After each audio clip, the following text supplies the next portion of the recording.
As an international student here in Canada, you are required to work for just 24 hours off campus. The key word is off campus. I am going to show you how you can work for more hours without breaking the rules of the game.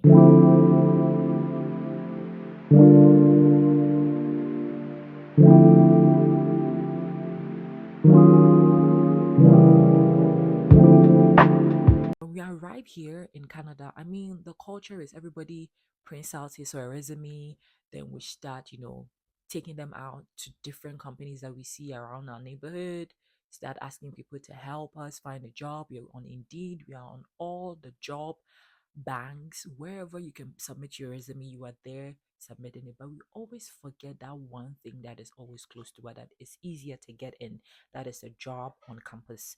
Yes, it's people underrated, but it is very, very much important, and it pays you just the same as a job that you are looking for off campus. When you get into the system, sometimes it's very hard to find out how you can even apply for a job on campus, because most of the time colleges do not employ students who are in their first semesters, because they use your transcript to see if you can take on another load. So if you're somebody that your GPA is very strong in your first semester, getting a job on campus is very, very much easier. My first year, I couldn't get a job on campus because, yes, I didn't have any transcript to show for that I'm indeed a good student and I can actually take on other responsibilities. So when you're in your first year, understand that it is easier for you to just forget about working on campus and start looking outside off campus to get a job. That it is okay. People don't see the benefits because people don't really talk about working on campus too much. Because I mean, an out of 10, only 5 or 4 people can actually work on campus. But it is worth the shot because nobody goes for that, because everybody thinks, oh, I don't think I'll get it. Or they always think people working on campus have this special thing. So I don't think I'll qualify. And we all go out struggling, competing with normal residents, Canadians, temporary residents, PR holders. We are all fighting for jobs off campus. And that is so much stress. That is how come you can be in a country for how many months and you still don't have a job, because you are competing with so many people for those jobs off campus. When they put out the policy, they go like you can work for 24 hours off campus, because they know that getting a job on campus, your college would never ever give you something that would clash with the reason why you are in college. That is to study. If you're looking for good references, like people, Canadians as references, you can get it when you work on campus. And like I said, it is not easy to get in, because out of 20, maybe 4 people can get into working on campus, especially as international students. But the thing is that because nobody is looking there, people think that it is so hard to get in. It's not hard to get in. The only way to get in is when you prove that you are good academically. So when you come in your first semester, don't play with your books. Go at it. Whilst, yes, you might be working off campus for that 24-hour job, remember that money is not really going to do much. A little extra 10 hours somewhere or 15 hours somewhere can actually do a lot for you. Trust me. You think it's nothing till the money keeps adding up and you're making more than maybe 1K every 2 weeks. Then you realize that, oh, more, this money is really good. When I was working off campus, and combining my off campus and my on campus job, it was crazy for me. But I knew why I was doing that, because I was using some of the money to pay off my school fees. And as much as I have family help, and I also had to support myself. When I came in 2022, it was very easy for me to support myself because we're working 40 hours, meaning that with the 40 hours, I can at least pay most of my fees on time. If not on time, pay more of it till I'm done with school. So that was how I was able to pull it out, paying for my fees whilst I was studying, because I was having 40 hours when I came in. We had 40 hours for more than a year.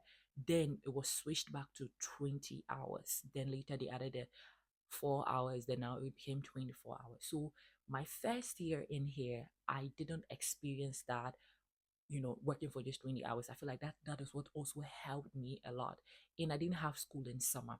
So when it's summertime and I have my break, I kill myself and I work and save to the core because I know that I need all the money I can get to pay for my next tuition in the next semester. So that is the trick. So if somebody goes like, is it possible to work and school at the same time?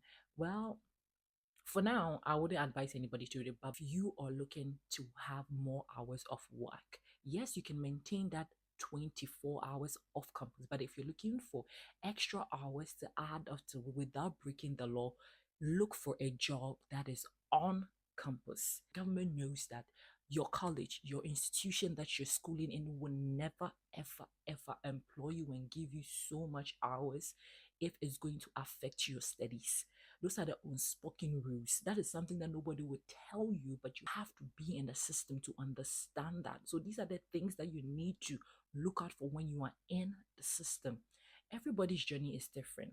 One of the reasons why I wasn't playing my academics is because I always wanted to have a job on campus because I live 5 minutes away from campus, meaning that if I get that job and it's even minimum wage, there is no way that I would have to take an Uber to work or take a bus. I can literally walk to work, whether it's winter, whether it's summer, whether it's spring, meaning that I get my money in full. Another thing is, like I keep saying, if you're looking for references for any other job somewhere else, because you work with Canadians, because most of the professors that we work with are Canadians, having a Canadian put a reference up for you stating that you're good at your job, no matter how small you work in there, goes a long way. I'm always having a job because reference wise, I'm lit. My references are heavy. Because I know somebody will go like working on campus, you're gonna have people look at you funny. Imagine working at the library, people are gonna see you, guys are gonna see you, girls are gonna, my dear, like I said, you have to know what you're about. You have to know why you're saving up. I was working on campus, and yes, I knew people looked at me funny and everything. But guess what? When I was done with school, I had so many people texting me, asking me, "Oh, Dorothy, now that you're done with school, can you link me up since you're no longer on campus? Can you link me up so I can take over your job?" These are people that, in a way, I never thought they would even want to even consider. I never knew they would even want to consider working on campus. But sometimes you just need us that little money, and working on campus pays just as you working off campus. So all I can tell you is if you're a continuous student, right, and you're looking for that extra little 10 hours to add up to maybe your off-campus job that is just 20 hours or 18 hours, and you don't know what to do because you can go look for another off-campus job, my best bet, please look within.